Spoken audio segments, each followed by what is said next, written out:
welcome back to the rabbit hole. I'm your host, Danny, and today I'm doing something a little bit different. So, I have been asked a lot recently about my testimony, about my journey to my faith, because if you've been listening to my podcast for a while, then you know that I have said in several of my older episodes that I do not believe in God. I never grew up with a faith. In fact, I was told most of my life that people that believe in God are lacking something in their life. And in my opinion, especially as a small kid, I was like, well, I'm not lacking anything in my life. I'm loved. I'm happy. Everything's good. So I don't need God. And I actually actively made fun of people who did believe in God most of my life, because I was like, that's what we do. That's what I was shown. So that's what we do. Except then started the podcast where I talk about conspiracies all the time. And the thing that really got me is so many roads keep leading back to Satanism. We talk about Pizzagate. We talk about child sacrifices. We talk about Jeffrey Epstein and all that stuff. I mean, there's so many different avenues. I mean, the Vatican, the Rothschilds, the Rockefellers. We could go on and on and on about all these avenues that bring us back to Satanism, where it felt really weird. And then I started researching cults, and I was like, that's a really weird thing too, because a lot of these people are using God as a vessel to manipulate other people. And I was like, this just reinforces why I don't believe in anything. But I guess where I was always a hypocrite my entire life is that I always believed that everything happened for a reason. I just didn't know what that reason was. Fast forward to I'm 19, I'm in the Navy, and something really, really bad happened to me. After that, I was told, well, you need to go talk to the chaplain and he will help you work through this situation. So I go to the chaplain. I was already going in. I'm like, I don't believe in this. This is going to be stupid. I don't want to hear what he has to say. And then he told me, this wouldn't have happened to you had you believed in God. If you believed in God, God would have protected you. None of this would have happened. And I was like, oh, okay, cool. So I guess I'm screwed then for the rest of my life. As the week went on, I was like, you're telling me that everybody that believes nothing bad has ever happened. That doesn't make any sense. Fast forward, I get out of the Navy. I got medically retired for PTSD from that situation. They were like, we don't want to fix you. We broke you. We're really sorry. Good luck in life. I needed to figure out what I'm going to do with my life. Eventually, I come to the podcast, right? So now I'm researching conspiracies. They're all leading back to Satan. I'm researching cults. I'm like, I need to start understanding the Bible at least a little bit if I'm going to talk about this on my cult podcast. I need to know what I'm talking about. At the time, we got a nanny. I needed a nanny for the boys because my podcast was getting bigger. Lady that came in, I said, okay, cool. What does your husband do? I was just interviewing her. She told me that her husband was a pastor. And I was like, awesome, cool. That's really good. I know that Christians have pretty good values, so I'm feeling okay about this. A couple months later, I called my husband, and I don't know. I cannot tell you why. I felt this tremendous pull, literally like a yanking on my heart that I needed to start trying to find a faith, right? Whatever that looks like, I don't know, but I needed to start at least looking into it. So I called my husband one day and I said, hey, we need to talk about something. And it's going to be weird because this isn't something that we've ever done before. I think I want to start reading the Bible. And we had agreed when we got married, neither of us really believed in anything. So that was fine. He said, that's interesting that you say that, because I have also felt like I should start reading the Bible. And this was June of 24. So we both start reading the Bible. We started reading together. We started reading separately. I went to my nanny. I was like, we've got some questions. Can we have dinner with you and your husband? Because we need to talk about all these questions. We have a million questions. Why choose Christianity? Why go this route? We started asking the really, really, really hard questions that most people would ask. I said, well, how do we know that Jesus is not just the devil, trying to trick us, right? I started asking crazy questions. And she and her husband, they were so gracious to us, and they just explained it all. My next door neighbor at the time, they were very faithful believers. They're not our neighbors anymore, but we still keep in contact. And so I asked them, hey, can we have a conversation? I want to talk to you about God. I need to learn more about your beliefs. And so they sat down with us. They talked to us. That was really cool. And then we were going to leave. We decided that we are going to buy a house in a different state. We're going to move to a different state. That's kind of where we were at. We had read the Bible a little bit. We were still reading maybe a chapter every single night. It wasn't anything crazy. We started looking at houses to buy. we found the area that we wanted to buy in. We came out here, we looked at like 9 houses, and we found the house. We're like, that's the house we're going to put in a contract. The first time I ever prayed, we put in our contract. That night, I woke up at 2 a.m. because the baby was crying.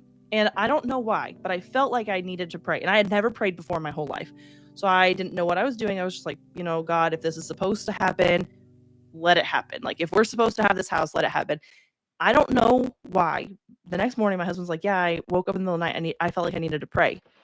I was like, that's interesting, because I had to pray in the middle of the night too. Neither of us had ever prayed before in our whole lives. Everything went perfectly in buying this house. We'd never bought a house before.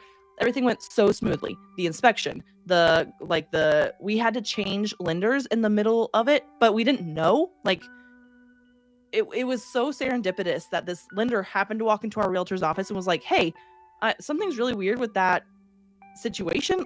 They should talk to me. And we talked to them and we had to change lenders. Everything worked out so perfectly. We moved out here. The move was flawless. Everything was so perfect. We're like, okay, this is probably where we're meant to be. And then I went through this transition where I was like, I'm really sad being here. And then I started praying more. I was like, why am I here? Like, maybe we shouldn't have moved. This was a mistake. We should not be in this new place, at this new house with this beautiful land. Like, everything's perfect, but nothing feels right. One morning, it was like a Sunday morning, I woke up, I was like, I need to go to church today. I've been to church maybe 5 times my whole life. Like, I don't know what I'm looking for. I don't even know what denomination. Like, I don't understand any of this. So I Googled it. And I live in the Bible Belt now. There are a lot of churches out here in the Bible Belt. So I Googled churches in the area. The only thing I was looking for, because we are a young family, I was looking for a church that wasn't just like old people, that had young families also in the church. I found one. I went to it. I packed up the kids. I was like, we're going to church. My husband was not in town, so it was just me and the boys. We went to church. It was very weird. I felt very odd because I'd never been to church before. So, like, it just felt weird. The very last Sunday of the year of 2024, we went back to church. And I told my husband, you don't have to come with me. I think that you should come one time. If there's a church that we're going to go to, I think that it should be this one. I really like it. I don't know why. I can't tell you the reason, but I really like this church. So we went back, and we have gone every single Sunday since. He comes with me. We both read our Bible. The church, actually, they at the beginning of the year, and I don't know if they do this every year because we're new, but they started reading through the Bible through like this app, and it tells you like which chapters to read each day and like which book or all that. So we just read through it on our app. And then they also started small groups, and I was like, ooh, I'm not joining a small group. Like, that feels like way too much for me. I'm not joining a small group. And then one of the small group leaders literally sought us out. She found me and she was like, you are joining my small group. And I was like, whoa, don't you think you're being a little forward? I can say that. She's one of my best friends now.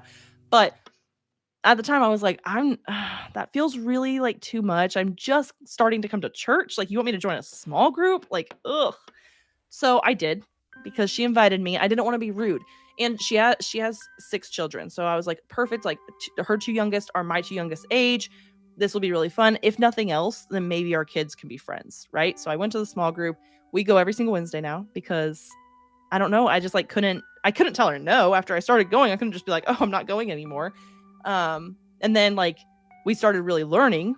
We went there every single week, or we do go there every single week. Every Wednesday we go, and we talk about what we're reading in the Bible, because we're reading through the Bible in a year. We do like a memorization verse, and then we just like talk about whatever questions. And I have a lot of questions. You guys should know by now, I question everything. So I come and I'm like, what about this? What about that? And they are so gracious. They like just answer all my questions. I really feel like I should do it at a river. And I don't know why, but I really feel like that's where I'm going to get baptized, at a river. So when we got this text message that these other small groups are going to go to the river and a couple people are going to get baptized, I text our small group leader and I was like, hey, would it be okay if maybe my husband and I also get baptized that same day? Like, I don't want to intrude on anybody's baptism. And she lost her mind. She was like, absolutely, yes, of course. I said, okay, should I like message the other small group leader? She's like, I already did. Everything's taken care of. We're going to be there. She's like, we weren't going to show up because like, we don't really know the people that are getting baptized, but she's like, for you, we're going. And so our whole small group came. And then over the last couple weeks, I went back to Colorado for A couple things. I went back to help coach a marching band. Then my friend also had a bachelorette party. I went back to Colorado for a couple different things. So I was there for 2 weeks by myself. I left my kids and my husband here. Leaving, I was like, I think I miss Colorado. Like, I think I'm gonna miss my friends, and I'm gonna be sad, like, going there and knowing I have to come back. And while I was there, I was like, this doesn't feel like home anymore. This isn't the place I'm supposed to be anymore. And then at that moment, it had all clicked, because there were times back in like January, February, March, April that I was praying. I was like, God, why am I here? Like, why did you move us to this place? I don't have any friends. I don't have community. I don't have people. Why am I here? And then going back to Colorado, I was like, oh my goodness, that is exactly the place that I'm supposed to be. Colorado was a time and a place. I learned a lot about myself. A lot changed, but that is not the place that I'm supposed to be anymore. That's not where I'm supposed to raise my kids. I'm back here. I feel like happier. I changed my flight so I could be back for Sunday morning church, because now we go every single week. And I never thought I'd be that person. This has been a wild journey. My family is still not religious, they don't have a faith. And I wouldn't say necessarily I'm a religious person. I would say I'm a faithful person. At first I was like, well, I don't want to tell my mom and dad that I'm going to be baptized because I don't want the judgment from them. But I don't care anymore. Like, let them judge me, I guess. I mean, they don't, but I did invite them. They did not come, but that's what it was. This is who I am. And so this has been my journey. Years ago, when I did a couple episodes, I mean, even the pyramid episode, I was like, yeah, I don't believe in God, because I didn't. But I wanted to be really upfront and honest, because this has changed. Like, my life I have gone through this evolution of like finding a faith, and I have gotten messages like, I can tell that you're going through an evolution of finding a faith because of like just the way that you talk now and the person that you are. I'm like, wow, that's like really cool that you guys can all see that change, that transformation in me. But I also wanted to be upfront and like who I am and how I've gotten here and what happened, because this is exactly what has happened.